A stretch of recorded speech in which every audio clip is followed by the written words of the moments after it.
अस्सलाम वालेकुम। आज आपके साथ बहुत मज़ेदार और यूनिक सी रेसिपी तवा चिकन की। जितना इसको बनाने का मज़ा आता है उससे डबल मज़ा आता है इसको खाने का, और बहुत ही मज़ा आता है इसको आप बार बार बनाएंगे और बार बार खाएंगे। तो चलें इसको स्टार्ट करते हैं। बिस्मिल्लाहिर्रहमानिर्रहीम। सबसे पहले मैं मसाला प्रिपेयर करी, तो उसके लिए मैंने 2 कप फटा हुआ दही लिए। साथ ही इसमें मैं शामिल करी अदरक लहसुन का पेस्ट 1 टेबल स्पून, साथ ही नमक 1/2 टेबल स्पून, काली मिर्च 1.5 टेबल स्पून, लाल मिर्च 2 टेबल स्पून, कुटा हुआ धनिया 1.5 टेबल स्पून, जीरा पाउडर 1.5 टेबल स्पून, गरम मसाला पाउडर 1 टेबल स्पून एंड हल्दी पाउडर 1/2 टेबल स्पून। और इन सबको अच्छे से मिक्स कर लिया। तो ये मसाला रेडी हो चुका है।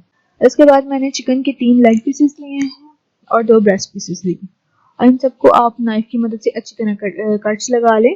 कट्स लगाने के बाद हम एक बाउल लेंगे, उसमें हम 1/2 टी स्पून नमक ऐड करूंगी और इसके साथ मैं 2 टेबल स्पून सिरका ऐड कर दूंगी और 1/4 कप प्रिपेयर मसाला ऐड कर रही हूँ और हाथ की मदद से इनको अच्छी तरह मिक्स कर रही हूँ, ताकि जहाँ मैंने कट्स लगाए हैं वहाँ पे भी हमारा जो मसाला है वो अच्छी तरह चला जाए। उसके बाद मैं इसको 3 घंटे के लिए जो है वो रेफ्रिजरेटर में रखूंगी। ऑयल डाल के उसको 2 से 3 मिनट कवर करके रख दूंगी।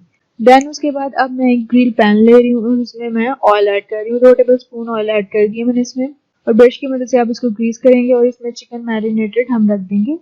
इसकी एक साइड को तकरीबन 3 से 4 मिनट जो है हम फुली कुक कर लेंगे। देन हम इसकी साइड चेंज करेंगे, और साथ ही मैं ब्रश की मदद से ऑयल लगा रही हूँ। आप बटर ऑयल कुछ भी यूज कर सकते हैं। इसी तरह मैं सारे पीसीस को रेडी कर लूंगी।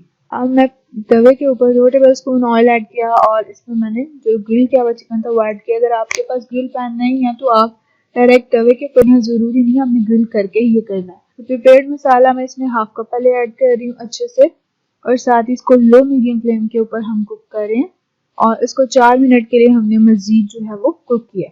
उसके बाद अगेन मैंने इसमें 1/2 कप मसाला दोबारा से ऐड कर दिया और इसको हम मजीद कुक करेंगे लो मीडियम फ्लेम पे। तो जैसे ही हमारा मसाला रेडी हो चुका है तो हम इसको गार्निश करेंगे और एंजॉय करेंगे। आप भी इसको एंजॉय करें और इसको ज़रूर ट्राई करें, बहुत मज़ेदार है। और अगर मेरे चैनल पे न्यू है तो उसको सब्सक्राइब करें, बेल आइकन को प्रेस करें, ताकि आने वाली अपडेट आपको आसानी से मिल सके।